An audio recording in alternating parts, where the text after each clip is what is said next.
जीवन गुजर की वस्तुएं होती है और दूसरा होता है जीवन सुधार के लिए कुछ बातें। हमें अपने जीवन को चलाने के लिए कुछ वस्तुओं की जरूरत पड़ती है। जैसे सबसे पहला काम तो यही पड़ता है कि हमें भोजन चाहिए, कपड़े चाहिए और रहने के लिए जगह चाहिए। मनुष्य के अलावा अन्य प्राणियों को भी जीवन गुजर की चीजें चाहिए। बहुत छोटा प्राणी होता है, वह भी दिन भर अपने खाने के लिए कुछ न कुछ करते रहता है। चींटी को देखो, सुबह से शाम तक और रात में भी देखो तो सदैव चलती रहती है। किस लिए चलती है? कि उन्हें कुछ खाने को चाहिए। सुबह पक्षी को देखो, अंधेरा होता ही है सुबह सुबह, उसी समय वो घोंसला छोड़कर कुछ खाने पीने के लिए ढूंढने लगता है। अन्य पशुओं को भी, वो जंगल में रहने वाले भी क्यों न हो, हिरन हो, हाथी हो, सिंह हो, बाघ हो, भालू हो, बंदर हो, सब दौड़ते रहते हैं। उन सब प्राणियों को कपड़े की जरूरत नहीं है और बहुत से प्राणी ऐसे हैं जिन्हें घर की भी जरूरत नहीं है। वो कुछ बनाते नहीं है रहने के लिए, तो खाने के लिए वो निरंतर दौड़ते रहते हैं, काम करते रहते हैं। मनुष्य भी जीवन गुजर के लिए मेहनत करता है, आवश्यक भी है। जीवन गुजर के लिए मेहनत करनी ही चाहिए,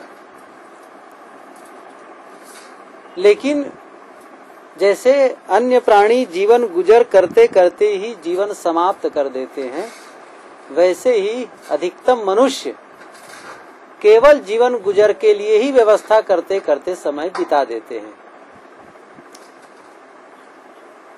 कमाता है, कमाना आवश्यक है, कमाते इसलिए हैं कि उन्हें जीवन गुजर करना है और केवल अपना नहीं है, परिवार के लोग हैं, उनको भी व्यवस्था देनी है, तो इसलिए मेहनत करता है।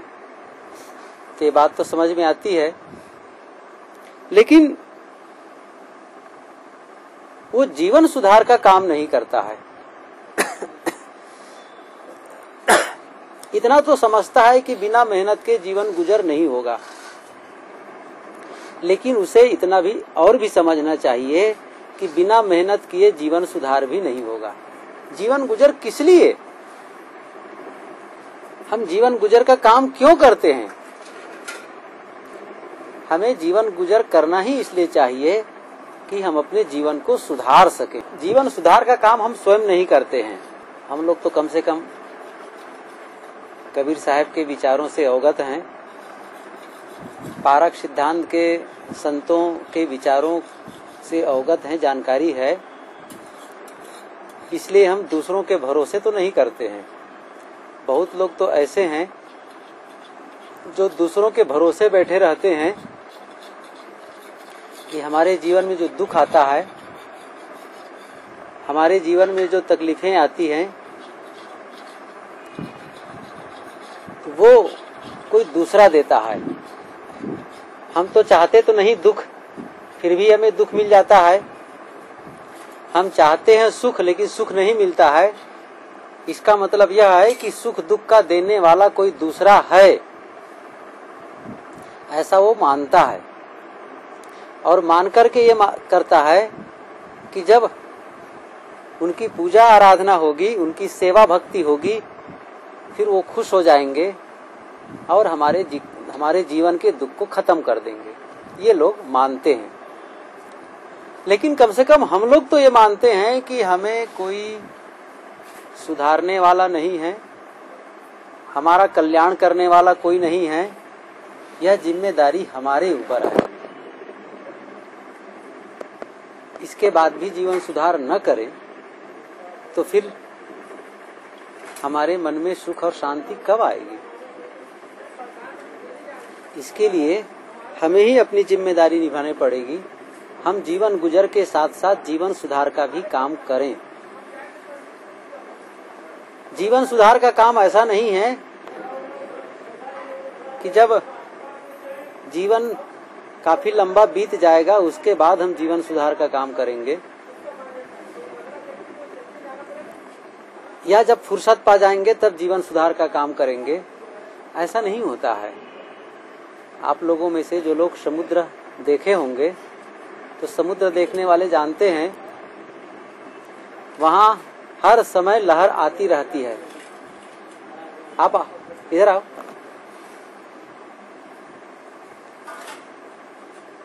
हर समय लहर आती रहती है।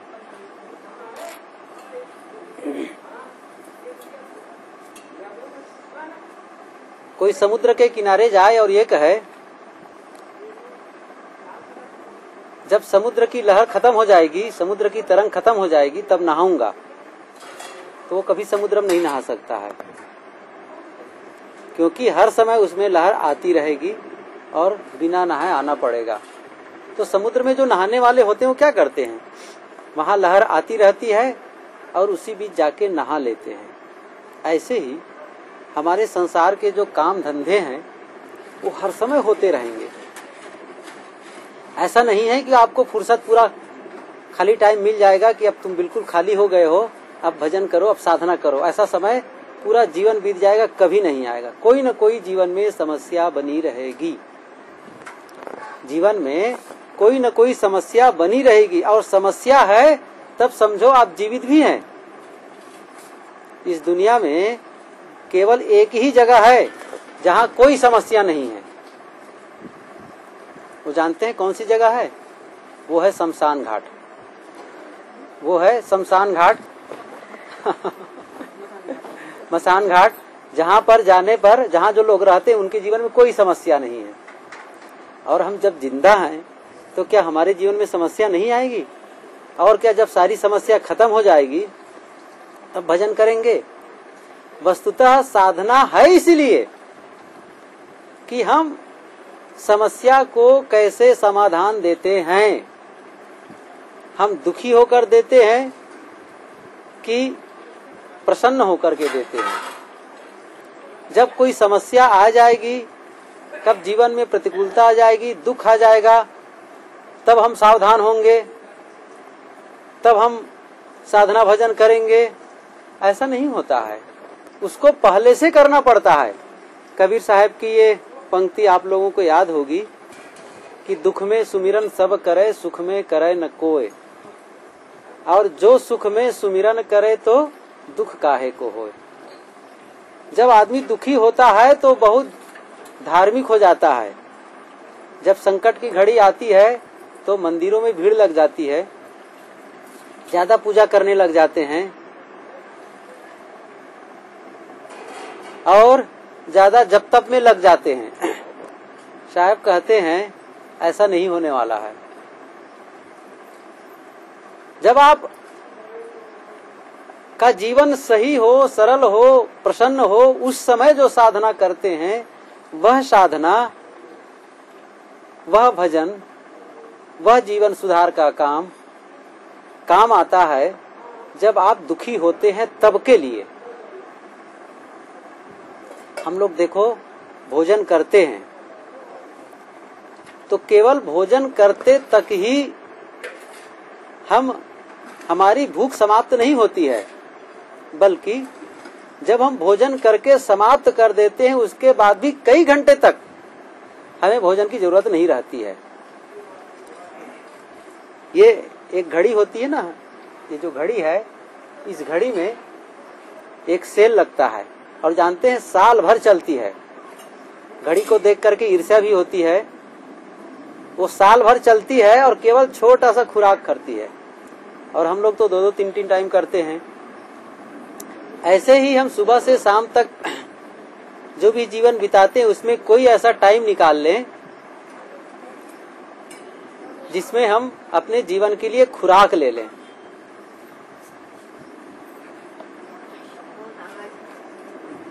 कोई खुराक ले लें तो वो जो खुराक होगी ना, वो जो खुराक है वो हमारे बाकी समय के लिए होगा। सुबह से शाम तक जो हम जीवन बिताते हैं उसमें लोगों से मिलना जुलना होता है, कार्य व्यवहार होता है। इस कार्य व्यवहार में अनुकूलताएं और प्रतिकूलताएं आती हैं। उन अनुकूलताओं और प्रतिकूलताओं को सहने के लिए हमें अपने आप को सही बनाना पड़ेगा। और वो सही बनाने का काम क्या है? जब आप अकेले में बैठ करके अपने जीवन सुधार के लिए कुछ काम करें, कुछ मन में ऐसा विचार करें, कुछ दिमाग में ऐसे खुराक डालें जो प्रतिकूलताओं को सह सके।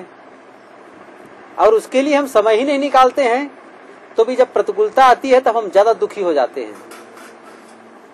इसीलिए सदगुरु कबीर ने कहा है कि नित खरसान लोहा घुन छूटे, नित की गोष्ठी माया मोह टूटे। रोज औजार में उसको चढ़ाना चाहिए, उसमें धार करते रहना चाहिए, तो उसमें जंग नहीं लगता है। ऐसे ही हमारे मन में भी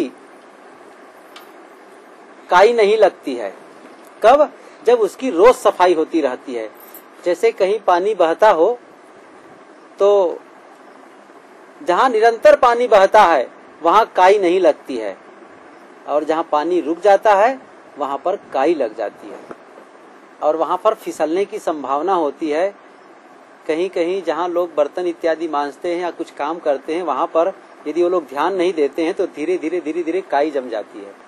तो कई जगह तो ऐसा लगता है जैसे कहीं पैर पड़ गया तो फिसल के गिर ही जाए। ऐसे ही मन की भी है। तो हम बाहर से फिसल जाते हैं तो हमारे हाथ पैर भी टूट जाते हैं, और मन में काई लगी है वहां फिसल जाने पर भी यही दशा होती है। इसलिए उसकी सफाई होते रहना चाहिए। ये सफाई आपको सुबह शाम कर लेनी चाहिए। जो कचड़े आते हैं उन कचड़ों की सफाई आवश्यक है।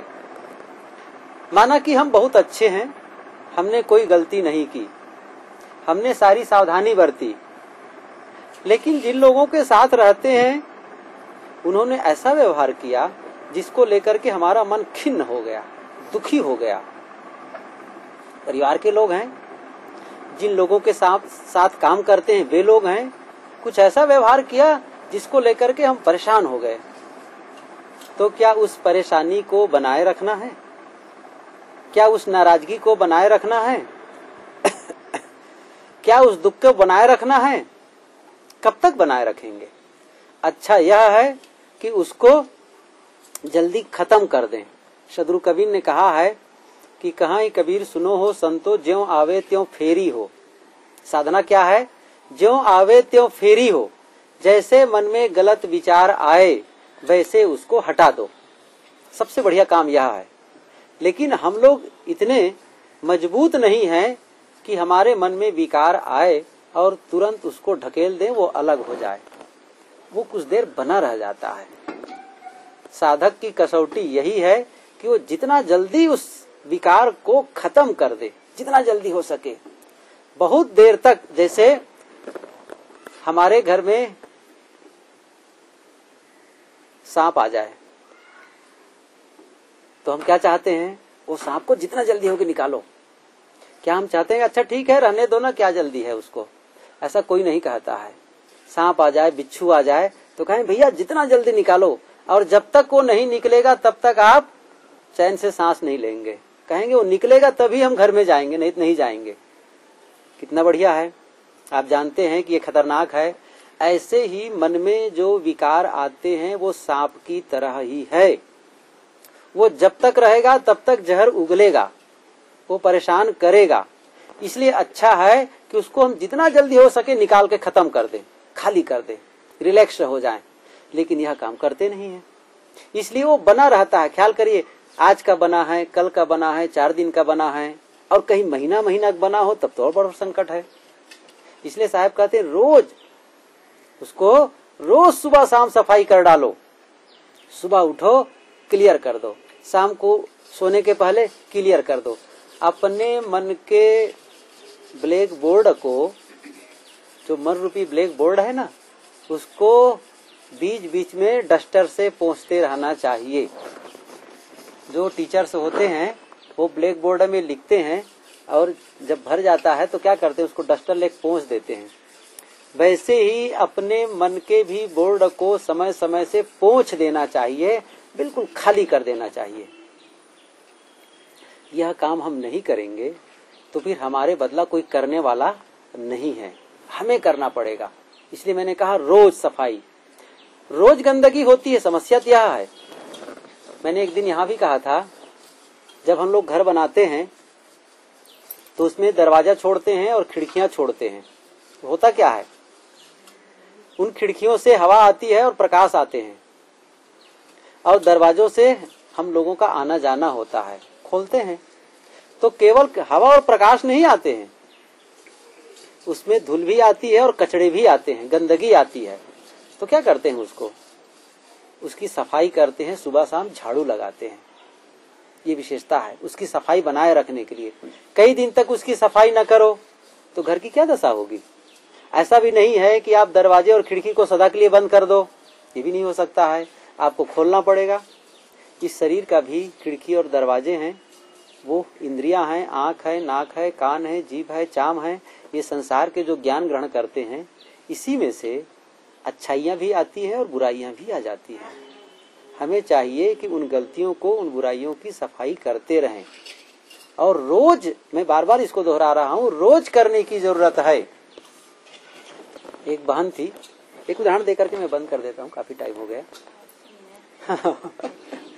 एक बहन थी, उसका पति सर्विस करता था, नौकरी करता था, और वो घर संभालती थी, गृहिणी थी। हुआ क्या कि वो जब वो ऑफिस चला जाता तो ये घर में खाली हो जाती थी। जब घर में खाली हो जाती थी तो वो सत्संग में जाती थी, और वो जगह ऐसी थी जहाँ पर कई मंदिर थे और कई संत आश्रम थे। तो वहाँ कभी किसी संत की कथा हो रही है, कभी कोई पंडित कथा कह रहा है, कभी कहीं बाहर से आया हुआ है, तो कहीं न कहीं रोज चला करता था 12 महीने। तो वो, उनको पता होता था कि कहाँ सत्संग है, वो रोज 1-2 घंटे के लिए चली जाती थी। कहीं कहीं ऐसा होता है कि किसी घर में जाओ तो घर की जो देवी जी है, बहन है, वो संत प्रेमी होती है, लेकिन जो घर का मालिक होता है वो संत प्रेमी नहीं होता है, और लेकिन वो पत्नी के जोर में वो लगा रहता है। कहने सुनने पर, चलो बहुत कहती है तो क्या करें, टाल भी नहीं सकते हैं, तो लगे रहते हैं। और कहीं कहीं उल्टा होता है, कहीं कहीं होता क्या है, घर मालिक प्रेमी होता है और घर की जो मलकिन होती है वो नाक भौं सिकोड़ती रहती है। इनके यहाँ रात दिन साधु संत आया करते हैं, परेशान करते रहते हैं। एक बार को मुझे अभी भी याद है, गोंडा जिला में, गोंडा शहर में ही गुरुजी के साथ पिछले ही साल तो है, बल्कि पिछले और पिछले गए थे। तो रात रुके थे उनके यहाँ। तो घर मालिक था वो, अब ऐसी घर के जो मलकिन होगी वही तो अंदर भंडार में रहेगी, और घर मालिक तो बाहर से कहता है। उधर भी कह रहे हैं घर मालिक, जब भोजन के लिए बैठे, संत सुनो सुनो वो घी रखा है ना, संतों को घी परस दो। और 2 बार 3 बार चिल्ला रहे हैं। अब गृह देवी काहे नाम ले घी का। वो नाम लेती ही नहीं थी कुछ देने के लिए। अब साधु क्यों कहे भला, वो घी के लिए कह रहे हैं, 2 कह के चुपचाप खा गए। अंत में घी उन्होंने नहीं दिया। सवाल घी खाने और नहीं खाने का, वहां तो केवल यही बात ख्याल हुई। अब घर मालिक तो का बहुत मन है कि साधु की सेवा ठीक से हो, लेकिन गृह देवी नहीं चाहती है, तो नहीं चाहती तो नहीं होना है फिर। तो कहीं कहीं गृह देवी प्रेमी होती है और कहीं कहीं घर का मालिक प्रेमी होता है, और कहीं कहीं अच्छा बानक बनता है कि दोनों प्रेमी होते हैं। तो बहुत अच्छी बात है। तो जिसके लिए मैं कह रहा हूँ, जो रोज सत्संग में जाती है वो देवी जी, उनके पति महोदय, उनको सत्संग पसंद नहीं आता था, और उनको पता था कि रोज मेरी पत्नी जाती है सत्संग में, रोज जाती है। तो एक दिन उन्होंने कहा कि जो रोज तुम सत्संग में जाया करती हो ना, मुझे पसंद नहीं है, क्या रोज रोज सत्संग में जाने का है। उन्होंने सोचा तो बता दो फिर कब जाऊं सत्संग में। उन्होंने कहा जब जाना ही है तो सप्ताह में 1 दिन चला जाया करो। सप्ताह में एक दिन चली जाया करो, क्या रोज रोज सत्संग में जाना है। अब चूंकि वो सत्संग सुनते सुनते बहुत दिन बीत गए थे, तो सोचा कि ऐसा विरोध तो अब नहीं किया जा सकता है, पति कह रहे हैं तो ठीक है भाई, उनकी बात मान लेते हैं। तो उन्होंने कहा ठीक है, आप कहते हैं तो मैं सत्संग में नहीं जाऊंगी, सप्ताह में एक दिन चली जाऊंगी। तो उन्होंने एक काम और क्या किया, एक काम ये किया कि वो घर में झाड़ू लगाना बंद कर देती है। घर में